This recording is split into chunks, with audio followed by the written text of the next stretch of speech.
Ladies and or gentle flavored men, welcome back to the channel. My name is Zeno, and should you be pulling for Brant or his signature weapon? Hopefully today I can give you my honest perspective as a non-meta but casual player to this game, and even with my limited knowledge that is slowly building, and thanks to all you guys that watch and comment on these videos, so thank you so much. Hopefully this video can help some people who haven't decided yet on what to do, who may be still stuck on the fence with their pulling decisions. There will be timestamps linked in the description below, as well as on the YouTube bar, to both Brant, his pros, his cons, and his weapons. So if you're curious, feel free to jump around the video as you like. Guys, before we dive too deep into Captain Brant, before we dive too deep into today's video, remember, if you like what I do here, just giving you my very average opinion in some very casual content, remember to like the video so YouTube thinks it doesn't totally suck. Subscribe if you're new. I upload every sometimes maybe. You can become a member of the channel, or even join the Discord so you can chat to me there. So links in the description down below. So I'll answer the question up front, despite giving you no context and background until you watch further into the video, which I really hope you do just to hear my thoughts. Should you summon for Brant? TLDR? Probably not. Should you summon for Brant's weapon if you get him? TLDR? Probably, actually, yeah.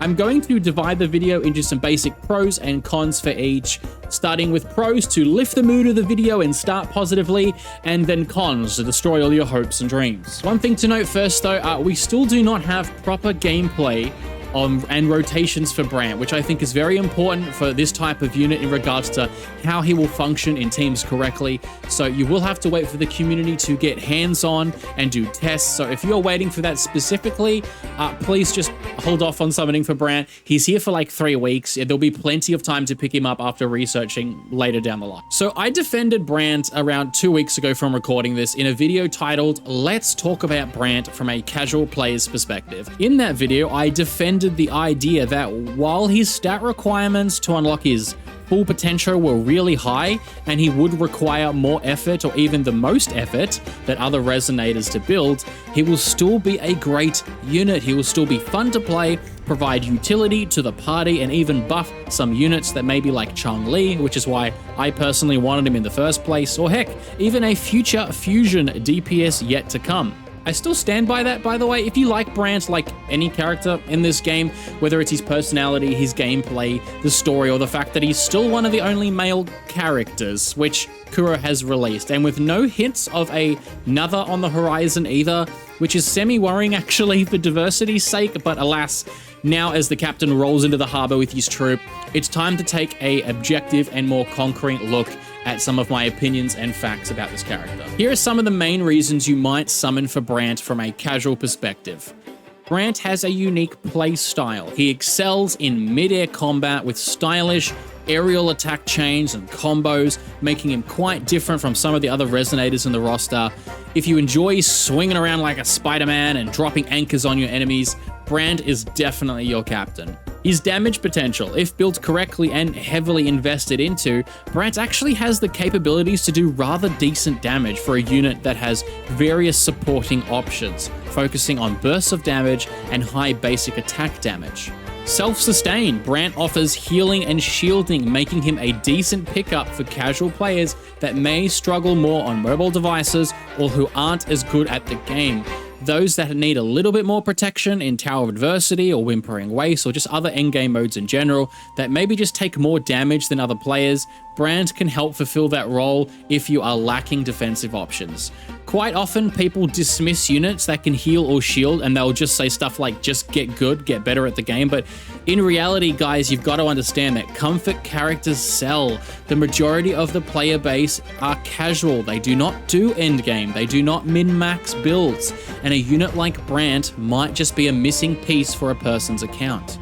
Exploration. Just like Phoebe before him, Brant has some pretty unique aerial movements that might help him traverse the open world a little easier for those non-fly zones and those 1.x maps, or at least make them a little bit more fun, but that of course remains to be seen until we get our hands on. Future-proofing. While a Brant on minimum stats can function, he is a character that excels with high investment more so, making him a good long-term project to work on and build upon if you like that style of gameplay. Not only that, but as more fusion units release in the future, his role as a support for boosting specifically fusion characters will only get better. He's a male character, and that's really sad to put on as a pro, but as mentioned prior, Kuro doesn't make enough cool male characters, and as far as we know from the current 2.x story, he's the only male character introduced that will be playable.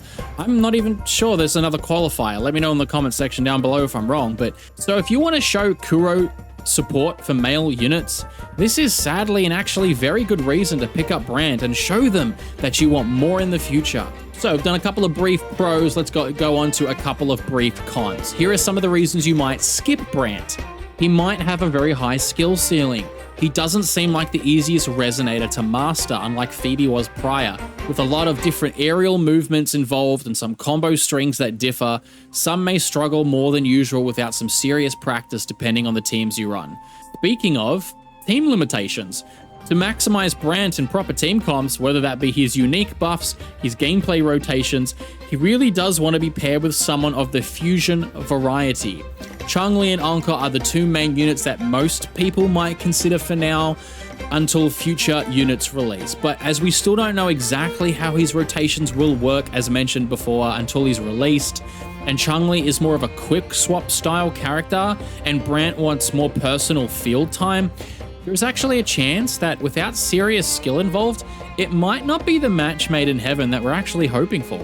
Now, one of the big ones, investment. This has been a hot topic in the community, and Doom posted just far too much, honestly, but the core issues that people were presenting weren't actually inaccurate. It was just the messaging that people needed to work on. Brant is, and this is factual without a doubt, a very hard unit to build. He wants monster energy regen stats, which are very hard to acquire without serious investment and materials used for potentially weeks or even months in his echo domain. On top of this, while he does scale from energy regen, he still wants some fusion damage, crit rate, crit damage, basic attack damage stats. Because his role in most teams will be divided into supports and damage, you do want to focus on some of his personal damage as well. Brant is just hard to build and maximize. That is the unfortunate and sad fact for our captain. This will be one of the major sticking points for a lot of people. In my Brant defense video personally, I did say that there will be a discrepancy between a low-built Brant, rocking maybe a free-to-play weapon such as Overture to help reach the minimum of 250% ER to trigger most buffs to an average degree, and the ceiling of a high-invested Brant with his signature weapon that basically solves all of his extremely high ER requirements while giving him more damage buffs such as crit rate and basic attack damage, which he absolutely wants. The variance might be very extreme. It doesn't mean that he won't be fun or amazing, but it will be hard for a lot of people to build him. Future banners. As of recording, we have confirmation of Cantarella as the sole new unit for 2.2, which is honestly fantastic for people that need more of a break from these dual new units per patch to save Astrite, but on the chances that the reruns of very popular characters that people have been waiting for, maybe Shorekeeper, who is due for one very soon, getting Brant might not be the best idea if he takes you down to 0 Astrite. And with his skill ceiling, heavying Echo and materials investments, and just other units that may be coming back, or coming in the future, like say Zani, which I know a lot of the community is waiting to see when she finally appears, let alone other resonators that were teased in the trailers like Cartifia, I think that's how it's pronounced, which I'm sure will be very popular just like how Jinsei was, and very strong. Brant might be in a rough spot to get depending on your preferences for the upcoming units in the story. Okay, so there's some pros, there's some cons. Let's have a look at Brant's weapon very quickly. This is a rough one, okay? I gotta be real and I gotta be honest. I always said I would on the channel. I agree with most others' opinions. This feels like Kuro made a problem and sold the solution. I have absolutely no issues with weapons being far, far better than their free-to-play options available. That's actually been the case since this game has began, as they almost should be, especially in a gacha game where the weapon's guaranteed if you decide to roll for it. But this feels like a step above the norm, and hopefully it's an exception to the rule. The reason I feel this way is Brant himself, as mentioned, weapon or not, is hard to build and has very high stat requirements to perform at just a solid level. This weapon solves all of those issues with how much ER it gives. No, you do not need his weapon if you have an Overture weapon maybe, which is a free-to-play option, which is what I would personally have planned to use to help him reach his 250% ER requirements, then that will be fine, but for a basic Brant. But this goes back to one of the other cons. The ceiling of Brant's limitations, with and without his weapon, are probably going to be quite drastic. There might be cases you can use other weapons too, maybe the standard 5-star sword, which has crit rate, small ER, if you get like god rolls on your echo sets, but it's going to be a far cry not having his signature for what Brant will be capable of doing in the long term for your account. I do think if you are heavily invested in Brant for his gameplay, his story, mechanics, team comps, whether it's the current team comps or future ones, his weapon is a very high priority pickup. It's not a must pull, but damn guys, if I'm going to be honest, it's pretty much close to being one with all things considered. So there you have it, just a brief overview of Brant for some pros, some cons, just from a casual player's perspective. Now time for some personal opinions on what I would do for my account.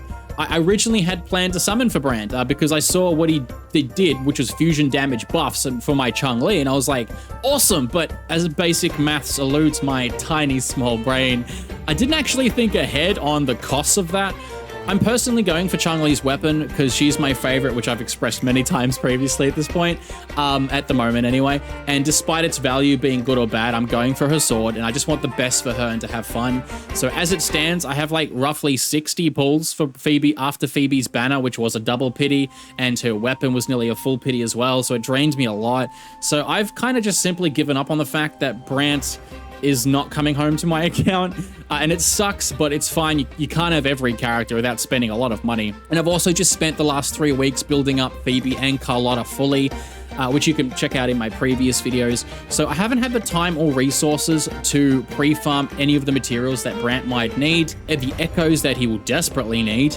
And as such, I'm kind of just glad I can't afford him, like in a small way, because it seems like he would have taken up the full banner cycle just to get him up and running on my personal account, when I can spend that 3 weeks finally sitting down to actually build my wife Chun-Li, let alone the fact that I really, really want Cantarella, and I would have even less summons and materials for Cantarella when she comes in the next patch as well. As we're also, as mentioned before, we're waiting to see how his rotations work fully in team comps, whether that's endgame, overworld, bosses in general, and it's now been 2 weeks since I made that Brant video, and I'm definitely become more skeptical now of how he will actually function with Chun-Li specifically, as that was the sole reason that I wanted him personally.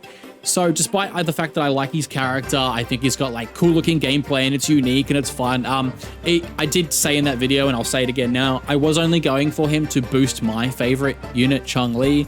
And I pretty much can't do that now. So that being said, I'm happy using Chun-Li as a dual swap with Carlotta, because Carlotta's also missing her best in team as well. So but it's plenty of fun for me. And when I get Chun-Li fully built later on and with her weapon, which I'll get in a couple of days, I know I won't have any issues clearing endgame content, and especially if I get Shorekeeper as well and I slap that into the team. So if I can't get Brant to buff Chun-Li, it's okay. I can live without it, just like I'm sure many of you guys can do it as well. So but there you go. So that's my first before you summons pulse style video. Again, you guys who are a part of my community already know this, but I do things very casually, which I say that word way too much.